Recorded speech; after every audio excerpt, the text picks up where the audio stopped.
Hey there, Boots Owen here. It's chaos in the shed as usual. Everything's caught up again, but there's been some interesting developments this week. Today, in fact, last night I found these ones. These are high purity B-Max bottles. These are nitrous oxide food grade bottles. I think they're all empty. I hope so. Anyways, I don't want any of the nitrous. I just want the aluminium.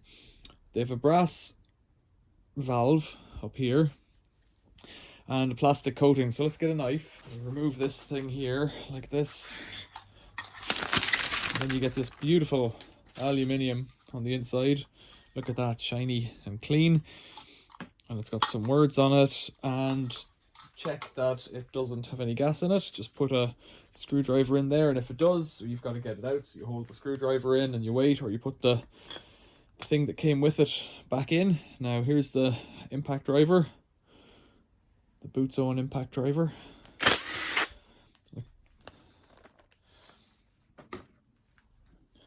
And it comes out just like that, very, very simply. And I believe that's brass. I think so. Some of them have a little nut on the end that holds in a spring, and that holds in the plunger. This one, it's just rolled over. The end's just rolled over there, so you can't really take it apart. So we'll set that there. But the new development, I'll do this one first as well. This is another one. So this thing here comes with it typically, and that's like a thing to open the valve with. I just check it anyways, but if that thing's been screwed in, it shouldn't be. It shouldn't make any. It shouldn't have any gas left in it. Great whip, aluminium alloy tank, pure N2O. Slit it.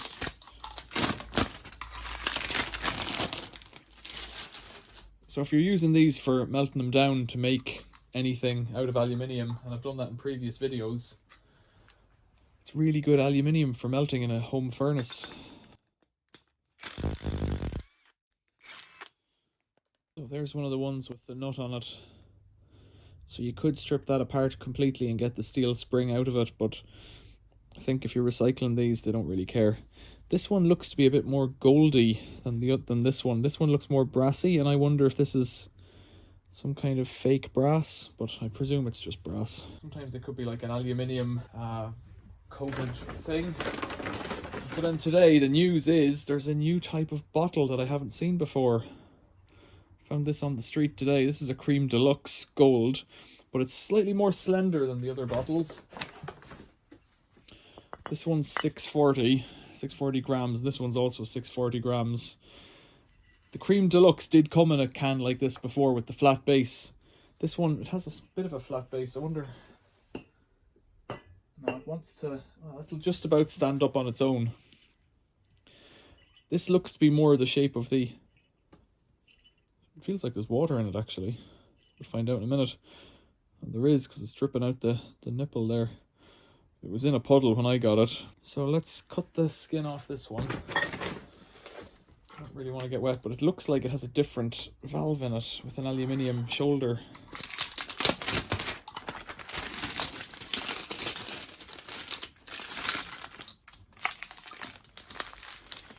It looks as well like it might be a different size.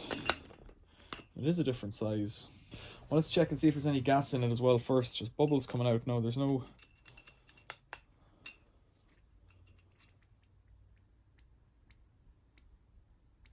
You can see the bubbles there. There's no gas in it. There's something's bubbling in it, of course, but let's just see what size it is. It's a different shape of bottle, different type of bottle completely. So usually the nipples or the valves are a 15mm. This one is a 17mm. So let's see.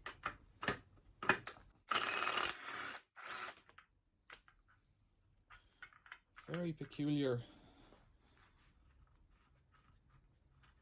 You can see what I'm doing here. It's come loose, but it's got a. I'm screwing this down to it. It's like a nut on it. That's a 17mm nut. This is a bit of a disaster for taking apart. It looks like it's seated from below. So we're going to have to cut it in half to get that out. So it looks like that they put it in and then close up this end with weld, and then it looks like they've really crudely put it in a lathe. It's quite bizarre. That looks like an extrusion along here. You can see where it's gotten jammed in the machine or something, or maybe it's gripped that way. But yeah, it looks to be really badly cut, so we'll have to cut this in half to get this guy out. I'll try and drain the water out of it. Put it in the vise like this. We'll run through it with the hacksaw quickly if we can.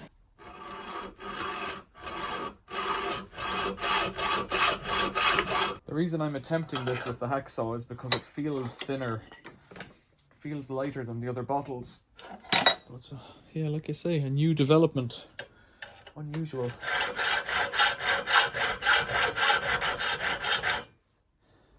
Now there's a reason I'm not making much progress, and that's because there's nothing left on the teeth of this blade.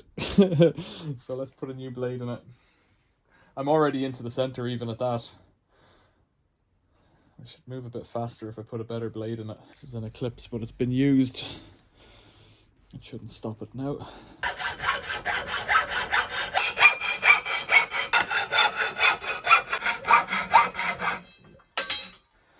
There's that unknown fluid coming out. I should try and drain the outside, I'd prefer. Do that. Right.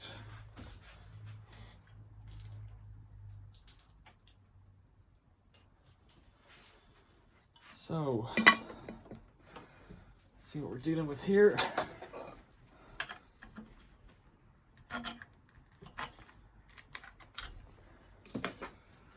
Wow, that's a different thing altogether. So, have you ever seen aluminium like that?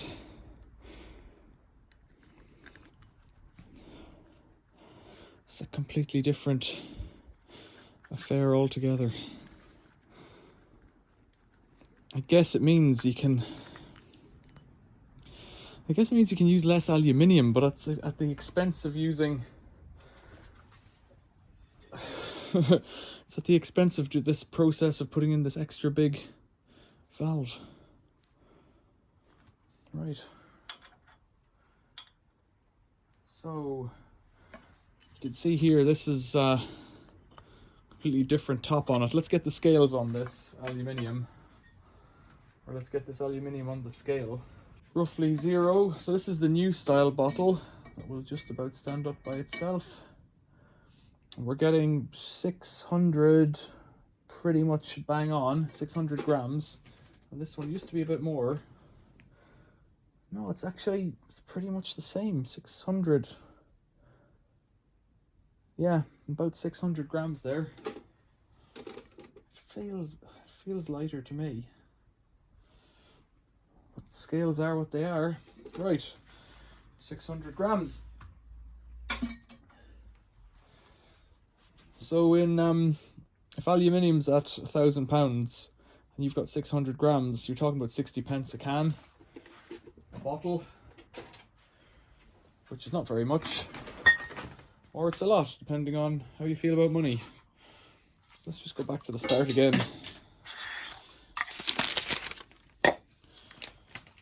We'll do 2 of these together because I have them here to do. These B-Max ones. I've done it before where I've forgotten to check. And there's been gas in them, and that's a surprise. Right. It's a lot easier to take these ones apart, clearly. Now I would like to just try filing one of these a little bit and just see what happens. So we grip it up there in the vise. You can come in a bit closer there. No, it is golden brassy underneath, so it looks like brass. See the shiny face there? It does look like brass, even though it's a bit, looks anodized, but well, it isn't. So 4 more of the old style ones today. Let's have a look over here. So down on the floor in the treasure chests, we've got copper wire that I've just been saving. Quite a while there, actually. It's not relatively recent, that, but I've been saving these. Let's clear it out there. Can't even lift it. Right, so this bucket here, I'll point from above. This bucket is full. If I reach in, I think there's more than 10 kilos in that little bucket. I can't remember. I haven't weighed it recently. And then this one's just beginning, because that's the overspill from this bucket. That bucket was like full as it could be up on a bench at the back. I think I weighed some and tried to estimate, and I think I was getting near 1,200 of them. It doesn't look like that in there right now, but that's an awful lot. And then we've got this new style here, which is different shape, different size. The tip's the same because it takes the same type of screw-on nozzle, I guess. Well, let's just check that. I imagine it'll be the same, because for the catering industry, which is what these are intended for, they'll have the same apparatus at the user end. But that's an aluminium nut there. It's got a rubber sealing ring, an O-ring in there, and a big, I presume they're both 17s then. It would make life easier. Yeah, it looks like they're both the same size. I'll put that in there. I'll set that aside just for fun. This is what happens when you play scrapper. I'm by no means a scrapper, but these things they wear all over my neighborhood. I didn't pick them up any distance from home. Just if I go out for a walk, like today I went out for a walk and found that new one and thought it warranted a video. That new round bottomed shape. It looks a lot like the steel shape, the steel ones. Now maybe that's to fit into a certain apparatus that the steel ones fit into, either for filling or for, I don't know, but the steel ones that are this shape are welded on at the bottom, and the top, it's welded on. They have a cap and a piece of tube, and then there's a cap on the top and the bottom. But they still screw in, and it must be that the steel has enough strength to grip the thread of the brass to be tapped out and then threaded in, whereas the aluminium maybe doesn't. For, what would that be, 4 or 5 mil, whereas you have to bring it up to a neck. It's more like you're threading in there almost 16 mil, I'd say. So maybe that's what you need for the grip. The grip of the thread on the valve. So it was the case that I found these everywhere, and I could go out for a walk on a Saturday, just, I don't know, go out for an hour's walk with pushing the baby in the pram, basically, get the baby to sleep. And you could find, on some days I found 20 of them between steel and aluminium, and I realised that steel wasn't really worth picking up. It was worth picking up when I didn't have to chop the flasks in half. If the scrapyard will take them as a full unit, then it's worth picking them up. You just take the valve out and you get, so there's no gas, and then the scrapyard knows there's no gas. But then they changed their mind and they wanted me to chop them in half, and if you have to chop them in half, it's more work. And I have the chop saw, and I might put some footage in here of chopping. I think I have a bit of footage of chopping.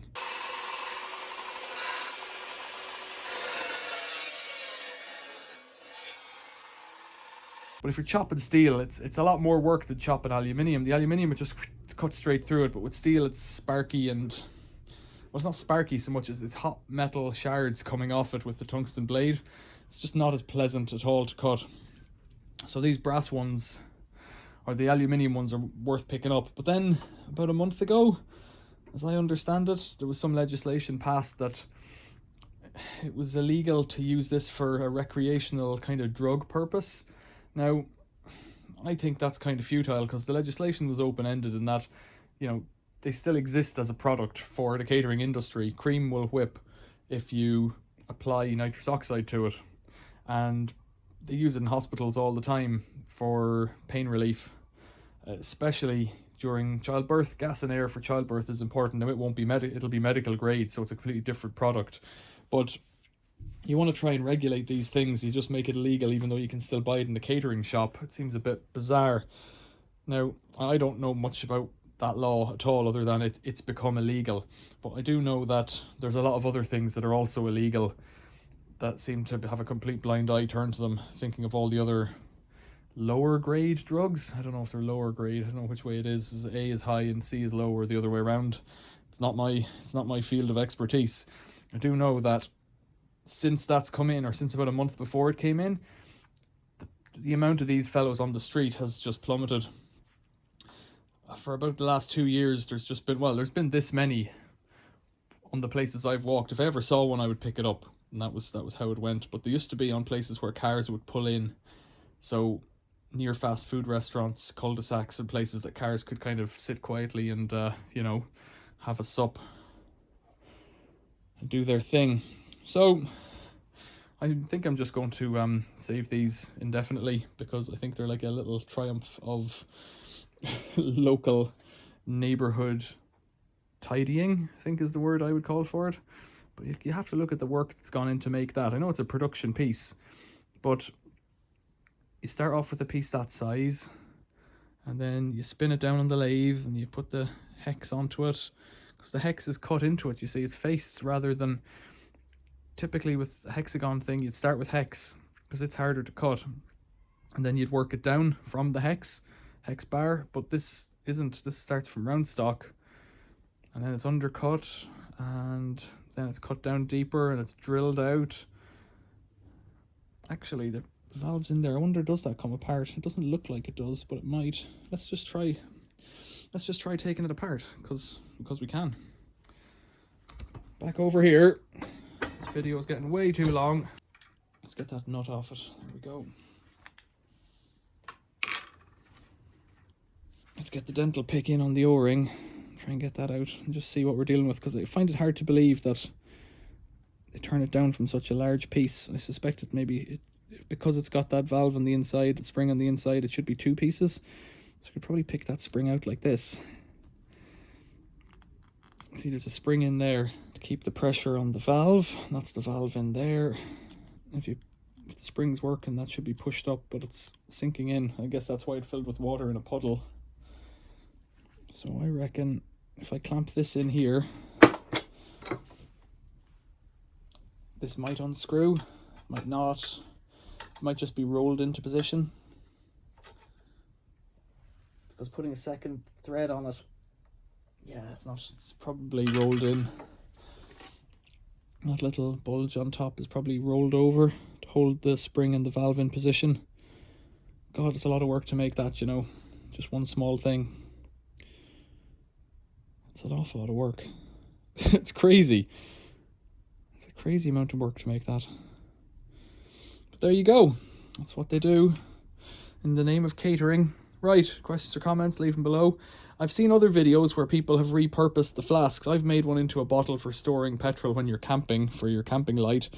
That's about as good as I can come up with it. I've seen it where if you get them and you chop the bottom off 2 of them, so you end up with 2 kind of cups, then you can fill them with like toweling, soak it in oil, and you end up with like a wick, basically an oil wick, and you can use that for waxing things up in wintertime in your garage, you know, like your table saw top or stuff like that, just to stop it rusting or corroding. That's one idea for them. I don't have any other ideas really. I don't know what to do with them at all. I've just been bringing them to the scrapyard, bringing the flasks to the scrapyard, and keeping the valves in the boxes down there. Questions or comments or any other ideas on what to do with them, please leave them below. And if you know why the bottle shape has changed, or yeah, what's going on there, tell me about it in the comments. And like, I don't know if I said it in the video, I've never had any interest in this gas other than for recycling the bottles and keeping my neighborhood tidy. If you know why people think it's good, tell me about it in the comments too, because I'd just be interested to know, really. So yeah, thanks for watching. See you later.